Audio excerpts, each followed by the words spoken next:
when it happened, the first thing I said is, I don't know what Project Veritas is without O'Keefe. And I know they don't like to hear that. A lot of times people think, certain organizations can get the same kind of results without the face. Most companies can survive without a face. Most companies could. And you're like, oh my God, Apple will never make it without Steve Jobs. Apple goes from a $100 billion company when Steve Jobs dies. Tim Cook did a great job. It's a $3 trillion company. He 30x what Steve Jobs had, right?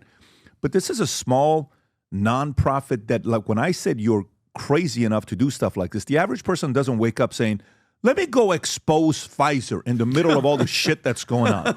Let me go expose Acorn and have the guy I work with suddenly have a heart attack that nobody knows what's going on. And then Michael Cormier, who is the leading investor, I don't know what role he had, and then he all of a sudden dies, and they don't know what he died from. They're saying arsenic poisoning in the L.A. coroner's office. So the average person doesn't want to do your job. The average person just wants to consume the content you create. So Project Veritas, we saw one of the recent clips, and the most common question everybody asks is, wait a minute, why does it say Veritas and OMG, right? O'Keefe Media Group. Right. What was that all about? Are you at a point right now where Veritas is coming back under you or not yet?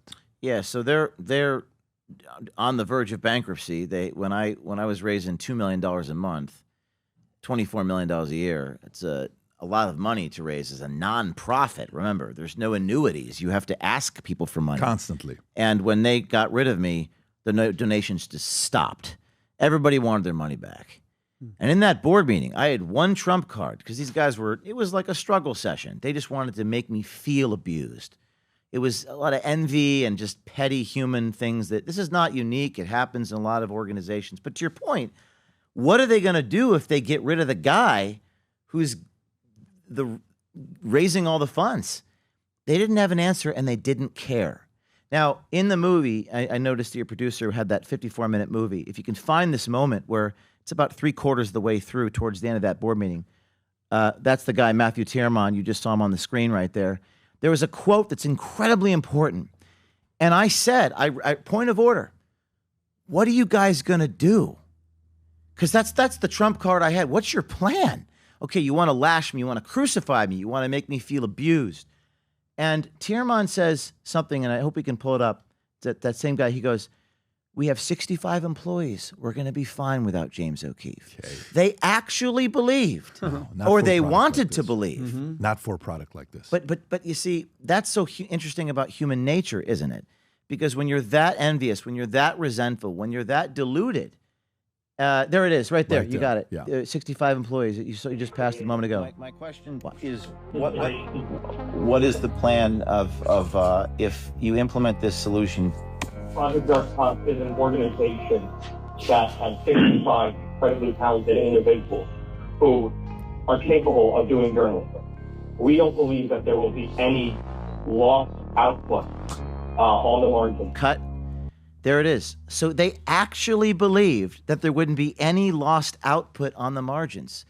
Literally the exact opposite happened. Every donor wanted their money back. Nobody trusted anything they had to say. Now they believed, but content is king. Our journalism matters.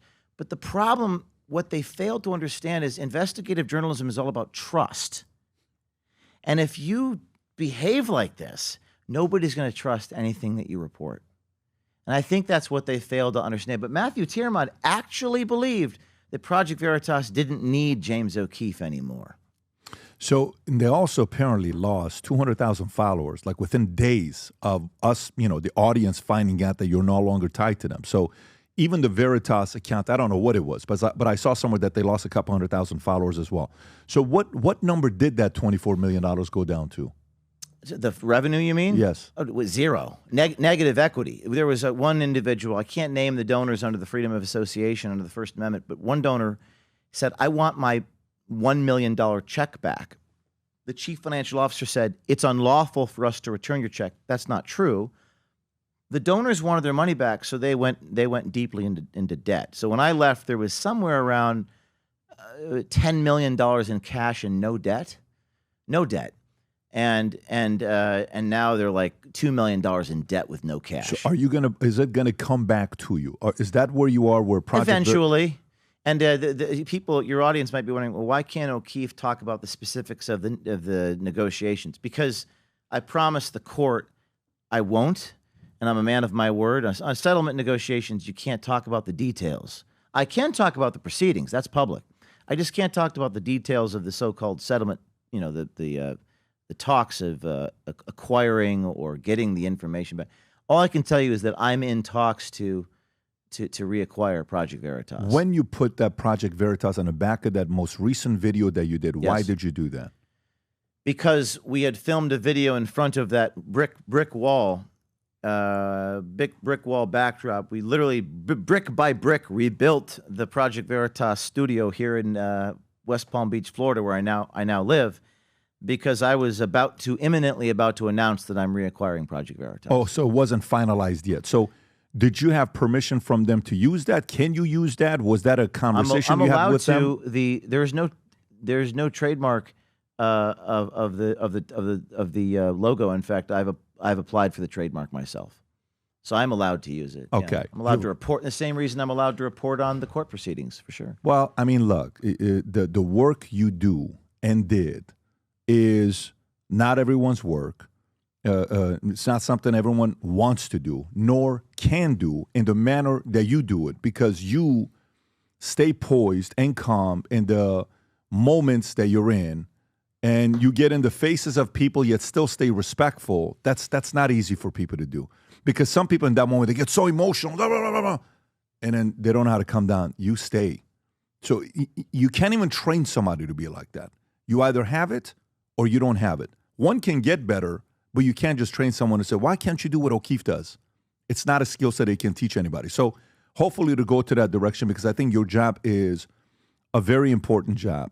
To move on, is there anything else you want to tell the audience before we move on from this story? Because obviously we're going to put the link below to go watch the documentary. Yeah. But is there any final thoughts on this story? Couple things. Number one, you can watch the movie, O'KeefeMediaGroup.com. It's $9. People say, why are you charging for journalism? Well, most of the journalism I don't charge for, but I think this movie is incredibly cinematic. I know you watched it yesterday. It's an incredible experience, and it's a really story about human nature. This is about human nature. How do I build an organization? It's not really a business. I mean, it is a business, but it's a mission. How do you create a sustainable entity, a team of people, going after the most powerful people in the world, which I will continue to do. We're about to talk about Epstein and all these other things I'm doing right now. How do you build that without it getting corrupted, without people lying about you to the FBI to protect their families, right? These are really hard questions that I haven't yet fully figured out yet. I'm learning. I'm experimenting. Nobody does this. So I'm trying to create a sustainable organization that can do it at scale. And to be fired from the company that I created and to build something from nothing. You mentioned in the film, George Kickle says, you can't afford my house. Mm-hmm. That statement said so much about him, didn't it? Anybody who says that, you can't afford my house, I don't know if you can play that real quick. It's all the way at the end, Rob. This is the thing that actually struck people. Of all the things in the film, it's the very last thing that happens in the movie. This really struck people. And it says so much about the character of these people. It's about 30 they're literally standing. That's right there, right there. Play it. Lying. We're loyal to each other. George, were you an investor in the same company as Matt Tierman? Some of them. You didn't disclose that. But I wasn't an investor in the companies while I was on your board. While you're on the board? Yes, I think I was on the board then. You weren't? No. When did you become an investor? After I left your board. Is that right? How much did you invest in each of Matt Tierman's companies? Watch this. I don't think that's any of your business. I think it is. How much did you... We have a disagreement. Are you refusing to answer the question? Yes. I want to talk about your investments. I want to talk about you. How much money did you spend on private helicopters? I wasn't particularly concerned about the financial stuff. There is no reason for me to disclose anything. My personal investments? Yes. That's ridiculous. Well, you said you're a businessman and Pfizer could be a buyer. What did you mean by that? What did you mean by that? I invest in businesses. That's not news. It's about making money. That's how I make, yes. It's all about making money, isn't it? How do you think I paid for this? Is it all about money? Too bad you can't afford that. There it is, right there. Because you're a cheat. So, you're a liar. Okay. Yeah, well, it's all about money, isn't it? It's all about money. Because I'm not a business guy. It's all about money, isn't it? This was one of my closest associates. It was almost like an uncle to me. And unfortunately, Pat, I think I would say the last comment is, I don't know whether the commercial imperative, the profit-making mechanism, is compatible with absolute truth-telling. When I watched the people closest to, this guy was an uncular figure. His wife was like my second mother. And money just, unfortunately, tends to corrupt. So it's a deeper, more philosophical concept. I just wanted to get that out and tell you that I'm working on it. And I think the solution is to find really strong people with really strong convictions who are not for sale and unbreakable. And if I can surround myself with those types of people, I think we'll be okay. Hello, everyone. I'm James O'Keefe. Been doing this journalism thing for about 20 years. Truth, justice, exposing corruption, everything that comes along with it. If you want to connect with me, talk to me about any of this, you can connect with me through Minect. You can see the QR code below. Look forward to hearing from you. If you enjoyed this video, you want to watch more videos like this, click here. And if you want to watch the entire podcast, click here.